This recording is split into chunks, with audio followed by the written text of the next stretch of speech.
1930 की बात है। एक शाम 3 बजे हम मानकुलम विश्राम घर पहुँचे। मेरे साथ जाफना केंद्रीय कॉलेज के मेरे अध्यापक साथी S0G0 मान और सैमुअल जेकब थे। हमारी योजना जंगल में शिकार करने की थी। हमारे गाइड चिन्नैया हमें जंगल के बारे में बता रहा था। चिन्नैया के अनुसार जंगल का ऐसा सबसे अच्छा स्थान जंगल के बीच पानी का एक छोटा तालाब था, जो कि नानकुलम से 3 मील दूर स्थित उलुमादू नाम की जंगली बस्ती से लगभग 1 मील की दूरी पर था। लेकिन जब वहां जाने की बात आई, तो चिन्नैया बोला, हम वहां नहीं जा सके। चाहे ये सच है कि वहां बहुत से जानवर हैं, लेकिन हम उनमें से एक को भी नहीं मार सकते क्योंकि उस स्थान की रक्षा कादेरी नाम का भूत कर रहा है। जो भी व्यक्ति उस स्थान का उल्लंघन करता है, उसकी मृत्यु हो जाती है। चिन्नैया उस वक्त अपनी रॉ में था। वह बोलता जा रहा था, पीपल के 2 वृक्ष कादरी और उसकी पत्नी का निवास स्थान है। उनके बच्चे भी पास के वृक्षों पर रहते हैं। काफी मनाने के बाद चिन्नैया हमें वह जगह दूर से दिखाने के लिए राजी हो गया, लेकिन इसके लिए उसने 2 शर्तें रखी। पहली यह कि हम बंदूकें लेकर वहां नहीं जाएंगे, दूसरी यह कि वहां जाने से पहले हम लोगों को एक टोटका करना होगा।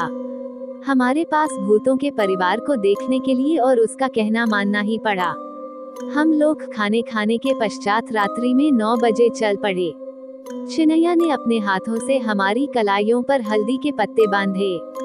जंगल में दाखिल होने से पहले उसने एक बार फिर देखा कि हल्दी के पत्ते कलाइयों पर मौजूद हैं या नहीं। अंधेरे, सुनसान और जोकों से भरे हुए जंगल में से 1 मील पैदल चलने के बाद हम खुले स्थान पर पहुंचे। हमें वहां ठहरने के लिए और लपटे छोड़ रहे उन वृक्षों की ओर देखने के लिए कहा गया, जो कि 100 गज की दूरी पर चमक रहे थे। चिन्नैया ने जो कुछ कहा था, वह बिल्कुल ठीक था। वहां लगभग 30 वृक्ष थे, जिनके तने चिंगारियों की तरह चमक रहे थे। मैंने दूरबीन से देखा और जो कुछ मैंने देखा वह इतना सुंदर नजारा था, जिसको मैं जिंदगी भर नहीं भूल सकता। सभी वृक्षों में से 2 वृक्ष इतने चमकदार थे कि उनकी बिना पत्तों वाली टहनियां भी साफ देखी जा सकती थीं।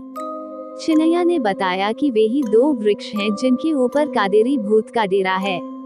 जैसे जैसे वर्ष बीत रहे हैं, उनके बच्चे और बढ़ रहे हैं। वह दिन के समय भी किसी को उन वृक्षों को पास नहीं जाने देते। मैं पास जाकर साफ और असली नजारा देखना चाहता था, परंतु चिन्नैया और मेरे साथियों ने एक कदम भी आगे नहीं जाने दिया। हम वापस चल पड़े, लेकिन मन ही मन मैंने निश्चय कर लिया था कि मैं दिन में आकर भूतों के इन परिवारों से भेंट अवश्य करूंगा। सुबह मैं अपने साथियों के विरोध के बावजूद उस जगह पर जा पहुंचा। वहां 2 पुराने वृक्ष थे, जिनमें से एक पूरी तरह और दूसरे का कुछ भाग सूखा हुआ था। दक्षिण की ओर बहुत से वृक्ष सूखे हुए थे, परंतु दोनों सूखे वृक्षों में पीला रंग इनसे भी ज्यादा था। मैंने चाकू की सहायता से वृक्ष का कुछ छिलका और लकड़ी काट ली और रास्ट हाउस वापस आ गया। अगले दिन उस लकड़ी और छिलके को मैं जाफना कॉलेज की वनस्पति विज्ञान की प्रयोगशाला में ले गया। सूक्ष्मदर्शी द्वारा देखने से मैंने पता लगाया कि पीपल के छिलके पर पीला रंग एक विशेष प्रकार की फंगस के कारण पैदा होने लगा था। ये किसी भी प्रकार से कोई अजीब बात नहीं थी, क्योंकि संसार में बहुत से ऐसे वृक्ष हैं, जिनके ऊपर फंगस पैदा होने के कारण प्रकाश पैदा होता है। छिलके की बाहरी सतह फंगस के पैदा होने के लिए बहुत ही उपयुक्त स्थान होता है। प्रत्येक किस्म की फंगस में से रोशनी उत्पन्न नहीं होती। रोशनी पैदा करने वाली विशेष किस्में चाहे प्रयोगशाला में हो, चाहे किसी वृक्ष पर, वे रात को रोशनी पैदा करती हैं। इसका कादेरी या किसी और भूत प्रेत के साथ कोई संबंध नहीं होता। इस फंगस की तरह ऐसे बहुत से वृक्ष और जानवर हैं जो रात के समय रोशनी देते हैं। इनको प्रकाश उत्पन्न करने वाले जीव और वृक्ष अधिकतर समुद्र में ही रहते हैं, इसलिए अधिकतर लोग इनसे अनभिज्ञ हैं। पृथ्वी पर रोशनी पैदा करने वाले जीवों में से सबसे आम मिलने वाला जीव जुगनू है। कुछ और जीव भी घने जंगलों और अंधेरी गुफाओं में देखे जा सकते हैं। जुगनू एक भंवरा है, कीट नहीं। सिर्फ नर जुगनू ही उड़ सकता है। मादा जुगनू पृथ्वी से और वृक्षों से चिपकी रहती है। नर और मादा प्रकाश द्वारा एक दूसरे को अपनी ओर आकर्षित करते हैं। बहुत से बैक्टीरिया भी रोशनी देते हैं। गल रहे प्रोटीन जैसे मछली और मांस इत्यादि में ऐसे बैक्टीरिया उत्पन्न हो जाते हैं जो रात के समय प्रकाश पैदा करते हैं। न्यूजीलैंड में कुछ गुफाओं के भीतरी भागों में दीवारों के ऊपर इस प्रकार के बैक्टीरिया बड़ी मात्रा में पैदा होने के कारण रोशनी उत्पन्न हो जाती है, जिसे हम देख सकते हैं। कुछ कीटों के सिरों के ऊपर रोशनी के स्थान होते हैं। वे रात के समय जब चलते हैं तो इस तरह दिखाई पड़ते हैं जैसे कारें अपनी लाइटें जलाकर धीरे धीरे चल रही हों। भूमध्य सागर में एक ऐसा जीव होता है जिसके रहते हुए हिल रहा पानी ऐसे प्रतीत होता है जैसे चमक रहा हो। इस जीव को नौकटिलियुका कहते हैं। समुद्रों के तटों पर यह जीव अधिक मात्रा में एकत्र होने के कारण ऐसे दिखाई देता है जैसे आग लगी हो। जिस प्रकार जंगली लोगों को प्रकाश पैदा करने वाले वृक्षों पर भूत प्रेतों का डेरा दिखाई देता है, ठीक उसी प्रकार ही समुद्री मल्लाह और मछुआरे भी पानी में से उत्पन्न हो रहे प्रकाश का कारण भूत प्रेतों को ही समझते हैं।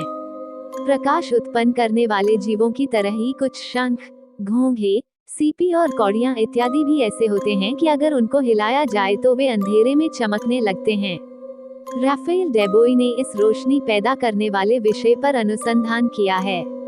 उसने प्रमाणित किया है कि यह चमक और रोशनी लुसिफेरिन नाम के पदार्थ के कारण होती है। कुछ फंगस और बैक्टीरिया तो निरंतर रोशनी पैदा करते रहते हैं, परंतु कुछ जीवों में इसका संबंध दिमाग से होता है और यह निरंतर रोशनी पैदा नहीं करते। प्रकाश और चमक ताप की उपज के बगैर ही पैदा होते हैं। चमक के रंग तरह तरह के और घटने बने वाले होते हैं। ऐसे प्रकाश का रंग आमतौर पर हरा, नीला, पीला और लाल होता है। गहरे समुद्रों की कुछ मछलियों में चमक को बढ़ाने और कम करने की शक्ति होती है। उलुमादू जंगल के पालू वृक्ष जल नहीं रहे थे, ये चमक फंगस के कारण उन वृक्षों से पैदा हो रही थी। शायद ये चमक पहले सूखे वृक्षों से पैदा हुई होगी और बाद में इन वृक्षों से ये पास वाले वृक्षों पर फैलती चली गईं। इसी कारण गांव वालों ने सोचा कि कादेरी प्रेत के परिवार के सदस्यों की गिनती हर वर्ष बढ़ रही है। मनुष्य जाति की यह एक मानसिक कमजोरी है कि जिस घटना का कारण नहीं जान सकते, उसे भूत प्रेतों या किसी और चमत्कार से जोड़ देते हैं। इस अंधविश्वास के फलस्वरूप कई अजीब घटनाओं की मनगढ़ंत कहानियां दूर दूर तक फैल जाती हैं। यदि ये कहानी आपको पसंद आई हो तो अपने दोस्तों और अन्य लोगों के साथ शेयर जरूर करिएगा।